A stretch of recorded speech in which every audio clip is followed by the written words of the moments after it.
Assalamualaikum warahmatullahi wabarakatuh. Alhamdulillah, Masya Allah teman-teman semua. Bersyukur kita kepada Allah bisa berjumpa, bersilaturahim, salawat kepada Nabi dengan mengucap Allahumma sholli ala Sayyidina Muhammad wa ala ali Sayyidina Muhammad. Oke, khusus hari ini ya, dapat kisah nyata, pengalaman pribadi yang mudah-mudahan bisa menjadi inspirasi, menjadi motivasi, menjadi ibroh buat teman-teman semua yang masih bergelut dengan dunia ribawi. Masya Allah ya. Namanya tidak kita sebut ya kan. Nah, beliau kenal lah ya. Yang ternyata terjerembab dengan jeratan riba online. Betul Pak ya? Betul. Boleh cerita Pak, gimana jeratan riba online tersebut, asal muasalnya, kemudian gimana perasaannya setelah terjerumus dan selesainya gimana itu Pak? Boleh Pak? Mulanya saya cuma coba-coba. Saya pikir, saya tanya sama teman-teman, apakah pinjaman online itu bisa? Nggak mungkin katanya, soalnya itu perlu data-data ini itu, dan juga tidak banyak katanya. Jadi saya cuma iseng-iseng, saya coba karena waktu itu memang kepepet, pinjam sana pinjam sini nggak bisa. Jadi saya coba-cobalah pinjaman online, salah satu pinjaman online. Adalah pokoknya pinjaman online ya. Saya coba. Dan saya tidak tahu, dan pertamanya saya minta perinciannya, bagaimana cara pembayarannya dan berapa yang harus dibayar. Nah, terus tapi dia tidak mau bikin perincian, tidak ada perinciannya, cuma dia minta cuma data-data, minta KTP, minta foto dan contoh tanda tangan. Contoh tanda tangan bukan di tanda tangan, bukan di tanda tangan, tapi contoh tanda tangan. Jadi seakan terjebak kita gitu ya. Saya cuma minta gimana perinciannya, gimana saya harus bayar, berapa jumlahnya. Saya takutnya nanti kalau jumlahnya terlalu banyak, saya nggak sanggup dibayar. Betul. Tapi ya itu tadi, ya minta KTP, minta foto dan minta contoh tanda tangan. Nah, dia bilang bisa pinjam 3 juta. 3 juta. Nah, 3 juta katanya kan, bisa pinjam 3 juta. Dan setelah saya kirim itu KTP, foto, ternyata saya terima cuma 2.700.000. 2.700.000. Oke teman-teman, minjam 3 juta, ditransfernya 2.700.000. Yang 300.000-nya apa katanya? Tidak tahu. Oh, anggaplah biaya admin mungkin lah. Biaya admin. Dan ternyata setelah 15 hari dia tagih. Kan setiap 15 hari tuh dia tagih, dan bisa jumlahnya 3.300.000. Lebih 3.350.000-an lah. Jadi bunganya ya? Bunganya lagi. Saya kaget. 10% lebih berarti ya? Jadi double kita kenanya kan, dari di depan kena, belakang kena juga. Oke.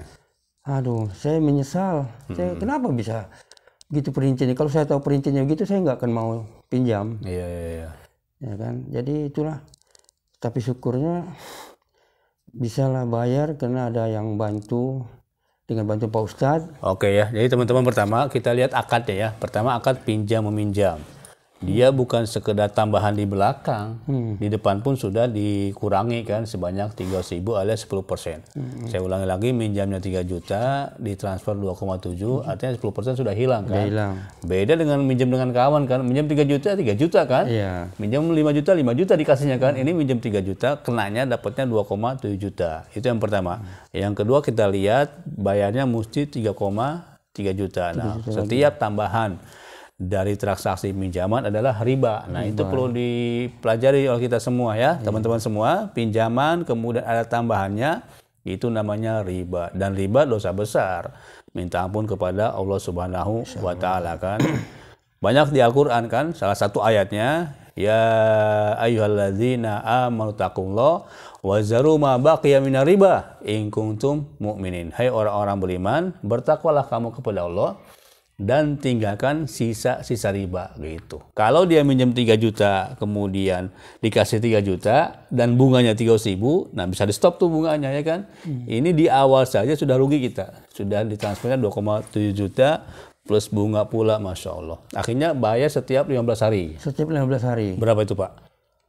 Ya 800, sekitar 800.000, 837.000. Ya. Lebih.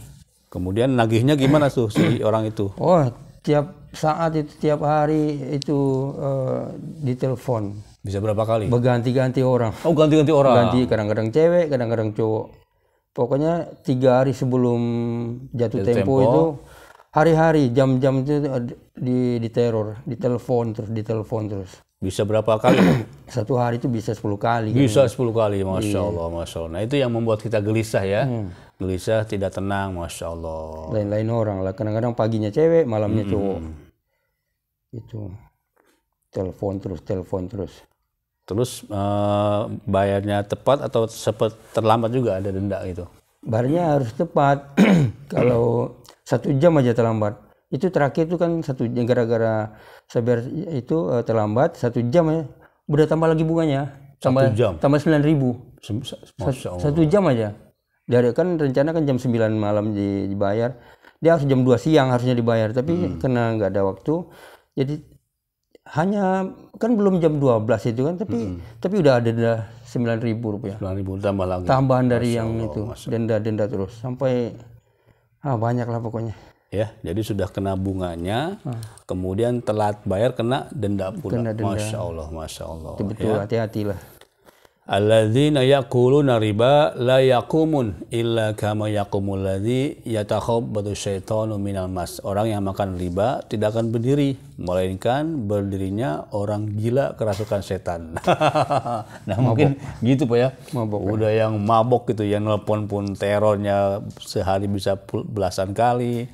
Kita pun gelisah ya kan, dengan kawan pun wajah tak enak, Masya Allah. Malunya ini enggak tahan. Malunya juga ya, Allahu Akbar. Kayak kemudian lunas tuh.